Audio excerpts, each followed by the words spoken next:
Okay, we're here with the Kenwood TS990, and we're going to talk a little bit about transverter interfacing. What we have here on the bottom, we have a 144 Eastt Microwave transverter, and on top we have a 902 transverter from Eastt Microwave also. The difference between these two I'll show you in a minute, but this one, the 144 uses a split IF, or a split connection, and this one uses a common connection. And with the TS990 you can connect either type of transverter and interface it with the transceiver. Okay, now we've got both transverters turned around, again with the 144 megahertz transverter on the bottom and the 902 on top. We'll show you the differences. The 144 has an antenna port, and then it has a transmit IF and an IF. So this would be a split configuration. And then the 900 megahertz has an IF, has an antenna, and then it has a transmit antenna port. The IF would go to the receive in port on the transceiver, which is a BNC connector on both ends, both the transverter and the transceiver. The transmit IF would go to your DRB connection, which is your output, and it allows you to obviously either limit the power or not limit the power, but you get 1 milliwatt out of the DRB connection out back. Now this is a 1 watt input transverter, which was originally configured for my K3, and then of course you connect your antenna to the antenna port. Now in the case of the 900 megahertz transverter, your IF would go to your receive in. You'd connect your antenna to the antenna port, and then you'd connect either antenna 1 through 4 on the back of the transceiver. Now this particular transverter is a 10 watt in, 28 megahertz reference. So in this case you would change your drive level to either 5 watts or obviously limit the transceiver from transmitting more than 10 watts into the transverter. So again, two types of transverters here, a split IF and then a common IF configuration. Either one will interface with the Kenwood TS990. Okay, you'll notice we have a 10 megahertz reference on both transverters. That will connect to the 10 megahertz reference on the back of the transceiver, and once you do that, the light on the front of the transverters will blink until the point that it locks on. Both of these have a PTT connection, again using the ACC port on the back of the transceiver to key it, just like you would key an amplifier. And of course in this case they have an auxiliary port which allows you to time sequence any number of items like a preamp or an amplifier. So you'd key your amplifier off your auxiliary port connection. Anyway, I hope that explains the difference between the two types of transverters if you would choose to interface the Kenwood TS990 for the high bands. Alright, we've got our Eastt Microwave transverter all connected to the Kenwood TS990, and we'll go ahead and power up the unit. And you see we've got an immediate lock with the 10 megahertz reference output of the transceiver. Now a couple things we need to do. First of all, we'll switch to the main, of course the main receiver, and we'll switch to 28 megahertz, and you can see we're on 28.200, and by coming over here and hitting the transverter button, we immediately are able to read the frequency of the transverter.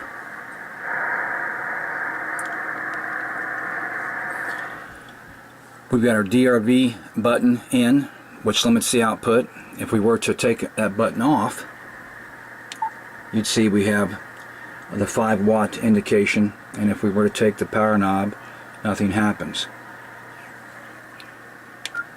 Now remember, if your transverter needs more than 5 watts of input power, you'll have to go into the menu and you go to Advanced, and you'll go down to TX Power with transverter enabled, hit select, and you'll want to turn that off, and that will give you the ability to transmit more than 5 watts. Again, controlled by the power switch on the front of the radio. Very important that you verify this. You don't want to damage your transverter. Again, we've got our transverter indicator on, and the only thing we need to do now is go to hit our receive antenna, and now we're on our transverter. And it's quite noisy here today, as you can see by the scope. Hit the reference level, and we can crank in down. And if you'll notice here, this signal that pops up is APRS at 144.390 that you'll see in a minute. And there it is right there. Okay, we've tuned up to 144.390, which is the APRS frequency, and you can see the signal.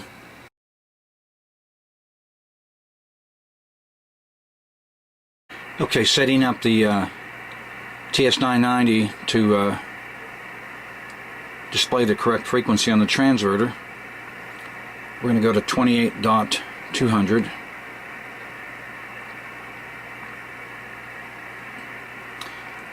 Now we're going to go ahead and press our transverter button to turn it on, and then we'll want to press on the keypad enter 0144.200, enter. Now we're reading the correct frequency, which is receiving a 28 megahertz IF from the transceiver. It's KY0, this is N0 IRS. Yeah, N0 IRS, KY0O. The name here is Craig. We're running 100 watts to an 18XXX at about 50 feet. And now we will turn the power down, and I'll show you how the Kenwood receiver responds with a transverter. Okie dokie, that is about 2 watts to the 18XXX.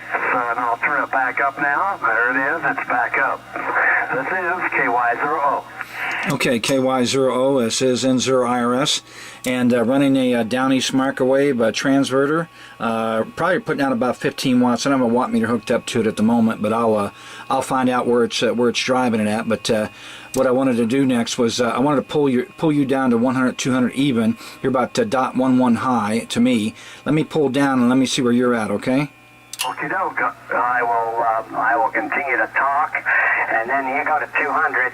You go to 200, and I will tune to you. 1, 2, 3, 4, 5, 5, 4, 3, 2, 1. Let's see how if you're down to 200 right now. Okay, yeah, KY0O, N0 IRS. I'm sitting on 144.200 according to my readout. I've got the 10 megahertz reference coming out of the back of the radio into the down Eastt Microwave transverter. So I've got a good lock, and I should be pretty close. I'm curious to see what your readout actually says. Over. Okay, my readout at this time says 144.1997. Go ahead. Okay, 1.997, about 0.30. Yeah, that's 300 cycles low. Okay, gotcha. So yeah, that's okay. Like I said, I'm locked right now. I've got a good lock indication on the transverter, so I would imagine it's pretty close to being calibrated. Yeah, I would leave it in lock all the time if you can, JD, and let them come to you. That's real good. 1997 is usually where I park it,